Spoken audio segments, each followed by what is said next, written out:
వినాయక చవితి వచ్చిన దగ్గర నుంచి కూడా ప్రతి గ్రామంలో కూడా విఘ్నేశుడి మండపాల వద్ద ప్రతిమల్ని విభిన్న ఆకారాల్లో చేసి పెట్టడం ప్రస్తుత పరిస్థితిలో సర్వసాధారణమైంది.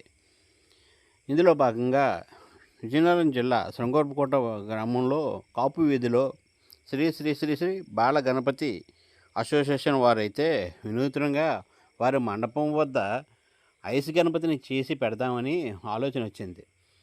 దీన్ని ఎలా చేద్దాము, ఎలా పెడదాము అనే ఆలోచనలో భాగంగా నేడు సాయంత్రం ఈ ఐస్ గడ్డను తెచ్చి దాన్ని గణపతిగా రూపొందించారు.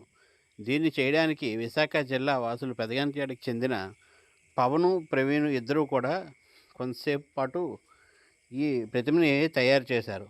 చేసి అనంతరం ఆ మండపం వద్ద ఉంచి మహిళలతో దీపారాధన చేసి పూజలు నిర్వహించారు. ఈ ఐసు గణపతిని చూడడానికి గ్రామస్తులు పెద్ద సంఖ్యలో వచ్చి ఆహా ఏం చేశారా అని